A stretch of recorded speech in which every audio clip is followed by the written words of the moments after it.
ఒడిశాలో మావోయిస్టులకు భారీ షాక్ తగిలింది. కలాహండి జిల్లాలో డీజీపీ కురానియా సమక్షంలో 11 మంది మావోయిస్టులు లొంగిపోయారు. వీరిలో ఒక డీవీసీఎం, నలుగురు ఏసీఎంలు ఉండగా వీరిపై ప్రభుత్వం 1.34 కోట్ల రూపాయల రివార్డ్ ప్రకటించింది.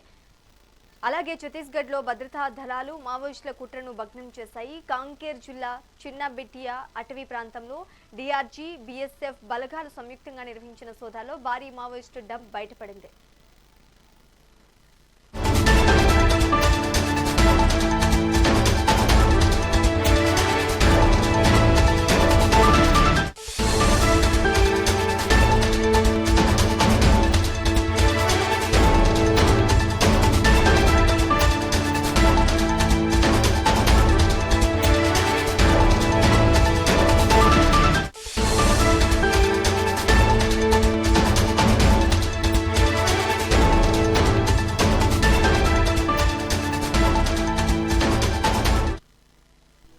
ఒడిశాలో మావోయిస్టులకు భారీ షాక్ తగిలింది. కలాహండి జిల్లాలో డీజీపీ కురానియా సమక్షంలో 11 మంది మావోయిస్టులు లొంగిపోయారు.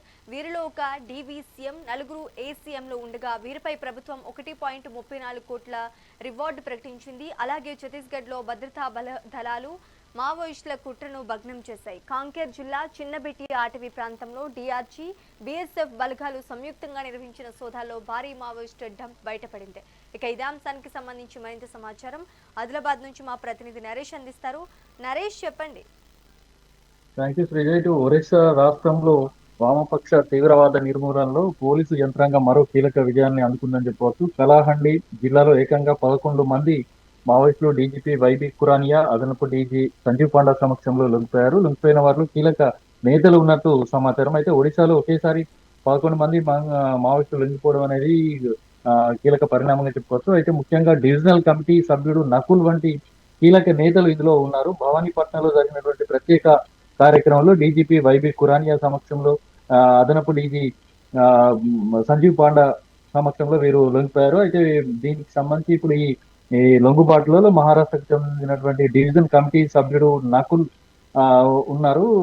ఇతనిపై 22 లక్షల రివార్డు ఉంది. మొత్తం 11 మందిలో ఒక డీసీఎం స్థాయి నాయకులతో పాటు 4 ఏరియా కమిటీ సభ్యులు, 6 పార్టీ క్యాడర్ సంబంధించినటువంటి సభ్యులు ఉన్నట్టుగా చెప్తున్నారు. అయితే ఒడిశా రాష్ట్రంలో ఇప్పటి వరకు నువాపడ, నబరంగ్పూర్, మల్కంగిరి, కోరాపుట్, బౌద్ధ్, బోలాంగిర్ జిల్లాలు పూర్తిగా మావోయిస్టు రహిత జిల్లాలుగా మారాయని చెప్పవచ్చు. ఇటు మార్చి 31, 2026 నాటికి ఒడిశాను పూర్తిగా మావోయిస్టు రహిత రాష్ట్రంగా మార్చేందుకు ఒడిశా పోలీసు కట్టుబడి ఉందని చెప్పేసి డీజీపీ కురానియా తెలిపారు. అయితే మా యాంటీ మావోయిస్టు ఆపరేషన్ల అదనపు డీజీ సంజీవ్ పాండా మాట్లాడుతూ 11 మంది మావోయిస్టులు లొంగిపోవడం కేంద్ర హోంమంత్రి అమిత్ షా నిర్ణయించినటువంటి లక్ష్యం సాధనలో కీలక ముందడుగు అని చెప్పేసి పేర్కొన్నారు. అయితే దేశం నుంచి మావోయిస్టులను పూర్తిగా నిర్మూలించాలనేటువంటి లక్ష్యాన్ని మార్చి 31 నాటికి సాధించాలనే దిశగా ఈ పరిణామం చోటు చేసుకోవడం ముఖ్యమని చెప్పేసి చెప్పారు. అయితే నిన్న ఆదివారం 11 మంది మావోయిస్టులు లొంగిపోయిన తర్వాత ప్రస్తుతం ఒడిశాలో కేవలం సుమారు 15 మంది మావోయిస్టులు మాత్రమే మిగిలి ఉన్నారు. వీరిలో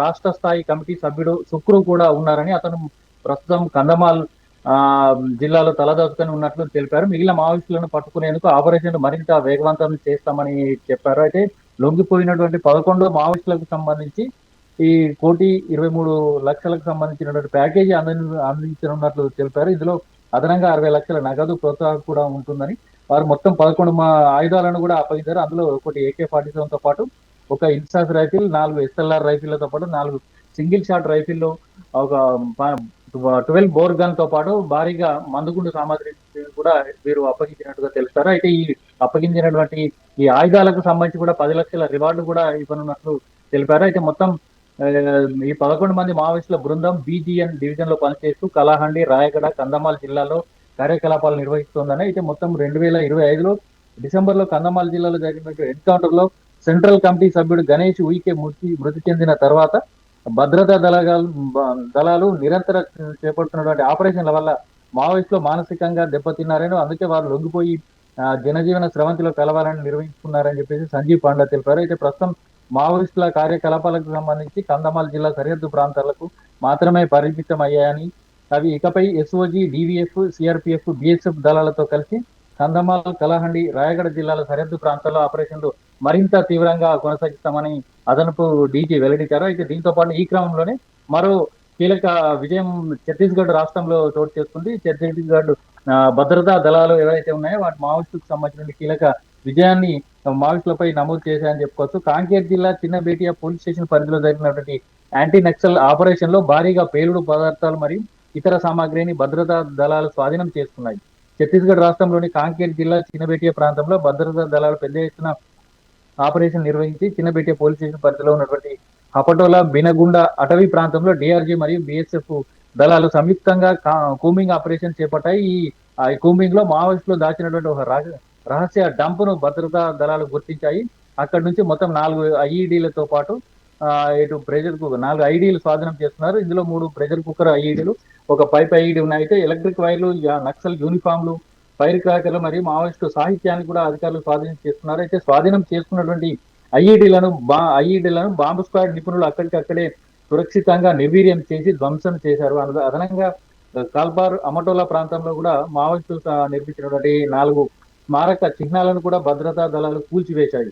మొత్తంగా అటవీ ప్రాంతాల్లో మావోయిస్టుల కదలికపై సమాచారం ఉండడంతో భద్రతా దళాలు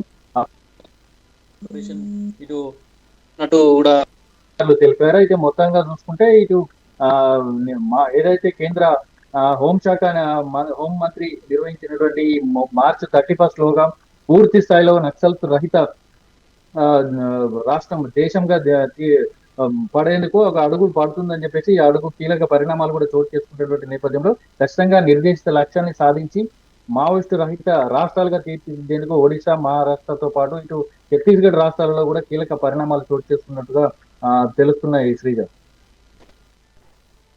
right, thank you for the update Naresh.